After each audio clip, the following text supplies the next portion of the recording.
At CME Aged Care Navigators, we're obsessively committed to teaching people how to get the support they need as they age. Did you know we offer a 1-hour personalised consultation where you get to ask us any questions relating to your or your loved one's situation? You'll find a link to book a Let's Talk consult in the show notes and on our website. Welcome to your Aged Care Compass podcast. We help you make sense of the Australian aged care system by having conversations about topics you've asked us about. We're joined by thought leaders, professional experts, and people just like you and I who talk about their experience in the aged care sector. Welcome to today's episode, everybody. I'm delighted to be introducing Wendy Hall as my guest today. Wendy is the Managing Director and founder of Dementia Doulas International and the Dementia Doula role. She is the author of Dementia Can't Take Everything, The Dementia Doula, Beyond the Darkness of Dementia, and Which Way is Up. Wendy is also the founder and Executive Director of the charity Dementia Doulas Australia, which aims to support families from a compassionate care perspective, from pre-diagnosis through to the time of bereavement. Wendy's role in the development of training and mentoring for emerging dementia doulas has been evolving over many years and brings together her areas of passion to better serve those she represents. Her interactive approach challenges mindsets and encourages those supporting someone or working within the area of dementia to explore a different way of thinking. Wendy's goal is to shift preconceived ideas about existing barriers to dementia care and influence the end-of-life space for families, ensuring that no one goes it alone. Wendy, I'm really looking forward to discussing this wonderful role, the Dementia Doula, with you. But before we get to that, tell us about you and your previous roles as a nurse and a paramedic, and how you came to be the founder of an international movement to support people through their journey with dementia. Well, firstly, thank you for having me. It's really lovely to be talking about all things Dementia Doula. My history goes back quite a few years. As you said, I was a registered nurse and an on-road paramedic for many years, a long time ago. And I didn't realise how much that was sort of preparing me for this space. It was about 20 years ago that I started to kind of think, what's next for me? I was starting to feel a little bit like I want to start doing something a bit proactive rather than going to everyone's emergencies. And so it was time to look for something different. I didn't know what that was going to look like. And an opportunity came up in a community-based dementia type role, of which I thought to myself, wow, I'll be really good for a role like that. I enjoy working with people with dementia and their families, and I'm so knowledgeable from a clinical perspective about dementia. And I stepped into this role, which I kind of thought, oh, well, I'm pretty sure I can do it. And I was brought down to earth very quickly. And I realized I actually knew very little about dementia. And it made me reflect on the people that I worked with, the amazing colleagues that I worked with and had worked with over many years. And I realized that we were just really good at winging dementia care, that those that were really good at what they were doing were working more intuitively and instinctively rather than anything that we had learned through any formalized training courses, because at that point in time, they just didn't exist. Mm-hmm. So dementia training way back then was very much about the brain and how dementia manifests from a physiological perspective, which, as we know, is not very useful in the day-to-day supporting someone with very high needs as far as the complexities of dementia.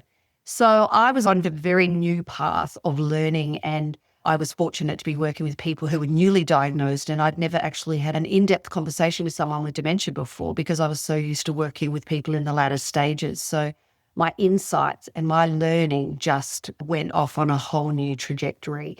And I discovered that there were families who were very underrepresented and that they had no voice, and that I had a very loud voice, and that perhaps I could use it for good rather than for evil. So that was the path that I started on, and that really influenced, I think, where I wanted to head and the messaging. I wanted to help move dementia away from the clinical side of things and move it more into something where families were better represented and their needs as a whole, not singling out the person with a diagnosis and the rest of the family, but how could we better support the family unit? Hooray. I am silently applauding you here, Wendy. This is going to be a fabulous conversation, unpacking the role of the dementia doula, something that I feel passionately about as well, having always had an orientation towards end of life and a good death and cognitive impairment being dementia. So let's jump in. What is a dementia doula? Yeah, it was an interesting path that I found myself on. I think it was probably 10 years of education and training and really strongly advocating for families impacted by dementia. When I started to feel a bit jaded, like many of us within the system have felt over the years, I kind of felt like, I felt like I was building staff up and making them feel like they could make a real difference in this space. And then, of course, the system just kind of tore them back down. And the reality check was there was no time or resources to do what was regarded as the kind of the fluffy stuff, the nice to have stuff, if there's time. And of course, there's never time. The stuff that actually has a lot of meaning for families and, of course, the person themselves. So I kind of got past my self-indulgent moment where I thought, I'm perhaps going to leave altogether, leave the sector, as many of our amazing colleagues do. Then I thought maybe I should just give things one more shot. Maybe I need to just try and come at the change I want to influence from just one more direction, a different perspective. And if that doesn't work, then I need to bow out gracefully and say, I tried. I researched for many years or a few years as to what that might look like. Another training program was just not going to be enough because staff already in the sector don't have time to do what they're already doing. So I had to work out what my pain point was, what was really, I guess, upsetting me most. And what it came back to every single time was that I still say this to this day, that people with dementia are dying alone, surrounded by a lot of people. And that was my starting point. And that had to be where I kind of focused the change that I wanted to be a part of. I reflected back to my paramedic days where I would pick someone up at 2:00 in the morning to take them to hospital when they were actively dying and no one had identified that. So I thought maybe we need a new role that kind of really supports families and staff as a secondary kind of line of what we were wanting to achieve. So about 5 years of research and talking to family members and staff and people, carers past and present, and the dementia doula role was born. So it seemed a really good fit for what I was looking for. Absolutely. That comment that you just made about people with dementia dying alone, surrounded by a lot of people, really hurts my heart because I've seen that as well. So how has the community reacted to the introduction of this role, Wendy? It was really interesting developing certainly Dementia Doulas International, which was always going to be about training and supporting dementia doulas in their practice. I knew that if I created this role and did it for myself and for some of my colleagues, that we would book up really quickly based on the feedback I was getting from family carers that I'd previously connected with. Many shed a tear when I pitched the idea at them, saying that they really wished that the concept was around when they were supporting a loved one. So I honestly thought, because it was a whole new concept, certainly it was based on the end-of-life doula role, but the trajectory for us is so much longer that we're supporting families for 10 plus years, and they are often the drivers of what end-of-life care is going to look like. Yep. So I absolutely hand on heart thought the first few years was going to be about knocking on doors and trying to convince people of the need for a new role, firstly, and that there was actually a gap that we fitted seamlessly into. And I have to say, those doors actually opened before I could even knock on them. So that was a big shock for me, that people were ready for something. They wanted their someone, and they were desperately seeking for their someone. So before we really even launched and started training up dementia doulas, I had families connecting with me with no marketing at all, saying, I need a dementia doula, we need a dementia doula. And that was without even letting people know what we were even doing. So that was really heartbreaking as well to see how long and really, acknowledge that families have just been going it alone for forever, really. Exactly. Yeah. So look, Wendy, a dementia doula, as you've just said, can be involved with the person with dementia at diagnosis Yes. right through to their end of life. Yes.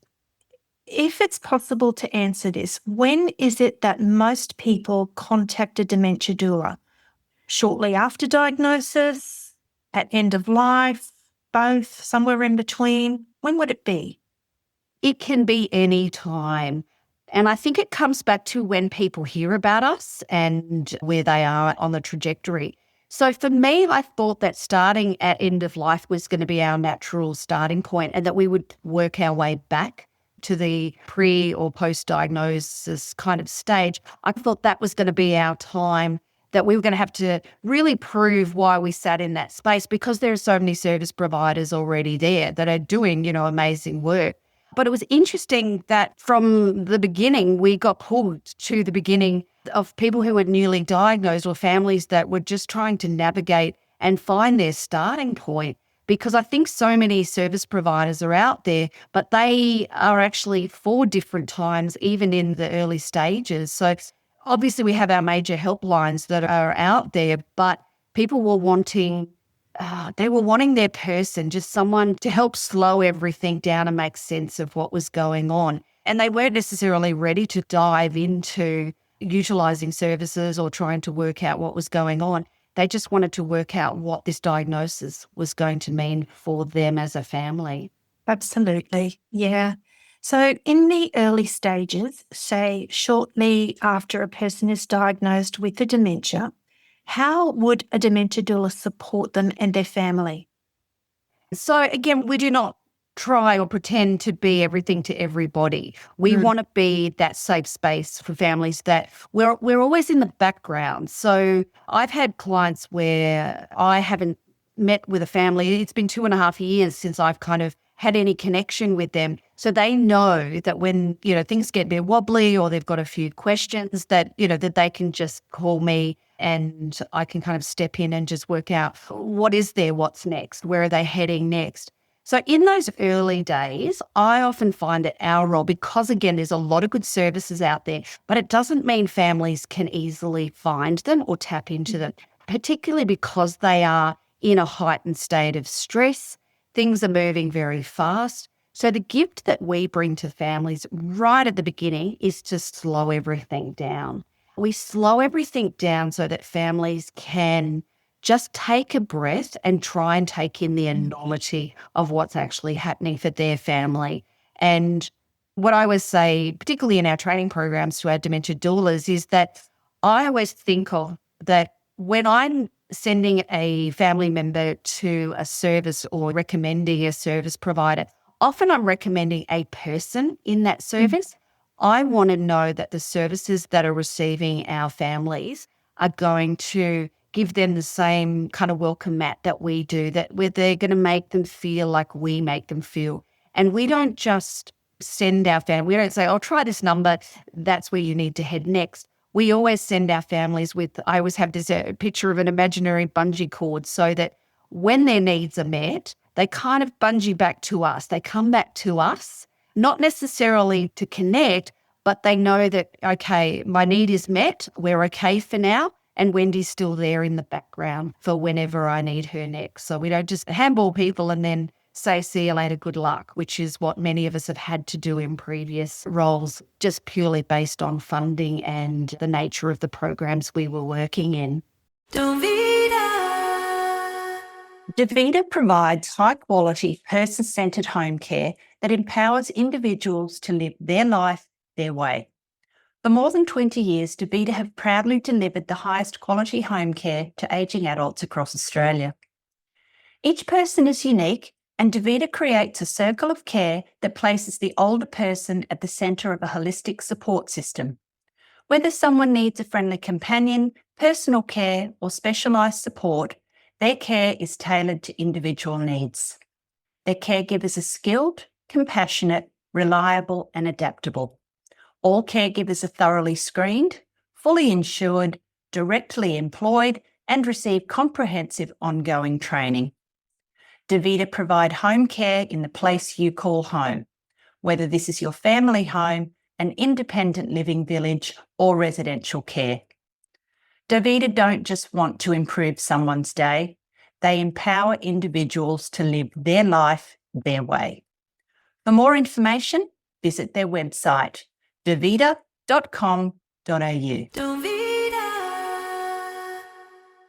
Exactly. I completely agree with you. It's actually how I approach the work that I do as well. And is so reassuring. It's kind of like that lifeline where people get to that point, aged care navigation. Oh gosh, I'm at a loss again. It's time for me to reconnect with Coral. So I completely understand how you've described that, and it's so important.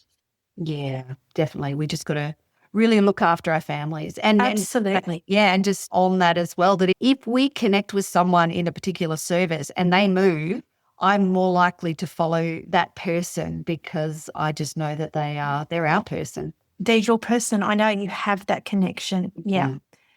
Wendy, at the end of life, what support does a dementia doula provide, and how does that support differ from an end-of-life doula? There are similarities, hence why the name doula was just the perfect fit. Right at the end of life or in the last 6 to 12 months, there was certainly a synergy there. So what we're doing is we're trying to prepare families for a more active presence in that space. So some of the key differences are that we're going to start that conversation with families, again, up to 10 years before end of life actually is a topic that needs to be discussed. The uniqueness with what we're doing as well is that certainly with an end of life doula, primarily you are working with the person who is in the final stages of life themselves. So you're still able to connect with them. You're still able to hear what their wants. You are able to represent them firsthand. For us, we're more likely to be working with families because the person themselves is no longer able to advocate for themselves. That's why we want to get in really early so that we can hopefully connect with the person with dementia themselves while they're still able to clearly articulate what their needs and wants are for end of life. If we're able to do that, end of life for us is about bringing out what we've discussed over the last 5 to 10 years and making sure that the person is as best represented as possible. Also that families are prepared because, again, I go back to my clinical time where often I would be transporting someone to hospital as a paramedic that was actively dying purely because firstly, no one recognised what was going on, and a call was potentially made to the family to say, your mum, for example, is quite agitated, she's quite restless, we don't know what's going on with her, so we think she needs to go to hospital. What do you think? And of course, families are going to want the best of care for their parent, so they're going to say, yeah, if you think they need to go to hospital, then let's do that. So we just offer probably different options or tangents for families to make informed decisions well in advance so that those hard conversations are not happening at a time where there is heightened emotion and some really quick decisions have to be made, and reviewing of advanced care plans, if they do exist, often there's not time to be reviewing what the person actually did want. So again, it comes back to us slowing that time down and making sure families not just are prepared for that time, but the families that I've been really privileged to work with, often they will say to me, and the last family I worked with in this regard, they contacted me and said that their father, who they really loved the care home he was in, they loved the staff, they loved everything about his care. They had a really good relationship with the GP. And they said to me, everyone's been really clear about where we're heading. They've actually talked through end of life and we feel really comfortable with what they're saying and what their plan is. But we don't know what we're meant to do. Like, what are we meant to do in amongst all that? And it was Wow. so good to have that scenario that they weren't saying we need to know what to do because the system is broken. They were actually having a really positive experience and still knew that there was a role for them to play as individuals in supporting a good death for their father. You've literally taken words out of my mouth that I talk about all the time, a good death, which I feel so strongly about.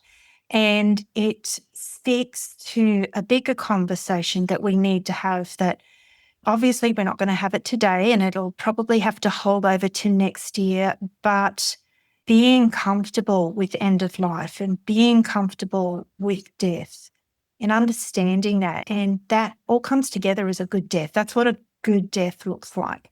So I'm really glad that you raised that, because although we won't talk about it today, we will definitely be picking up this conversation next year. So who trains a dementia doula? We do. We offer a really comprehensive program through Dementia Doulas International. That's our training organisation. And then we have our membership community, because we don't want to leave our dementia doulas hanging. Some work organisationally already. Others will go on to start their own business, or maybe they already have a business, say, as a counsellor, and they want to add dementia doula to their suite of specialisation. So it was important that under the banner of Dementia Doulas International that we not only had our quite intensive training program, but also a membership community where we could help support ongoing personal and professional development for our dementia doulas that are out there doing just such amazing work. And of course, all our training is based on latest research. And what was interesting about the training program when we first developed it quite a few years ago now was it was very much focused on how we could better support families.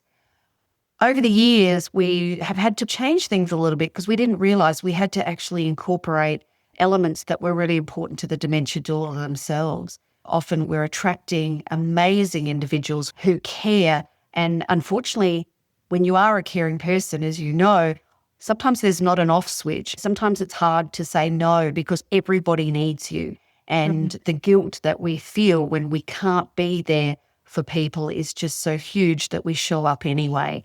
So we incorporate a lot of how we look after ourselves and protect our own boundaries. And we, as a community, we get to remind ourselves of those boundaries so that we're there for the long haul and that families get the best of us, not kind of what's left.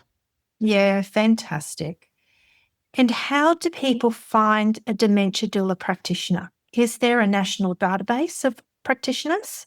So not yet. What has just organically happened over the years is that somehow families are out there and they kind of come through the Dementia Doulas International website. So we find that's really been the way at this point in time. We will certainly move towards a register as we get more and more dementia doulas out there that are practicing independently, because of course they need to be accessible to families. So what currently happens is part of our membership community is that any referrals that come through Dementia Doulas International, we forward on through our membership community. We obviously start with location if someone is in that particular area, or if there is a specialty area that's connected with a particular family, then we will connect them with a dementia doula that has that specific background as well.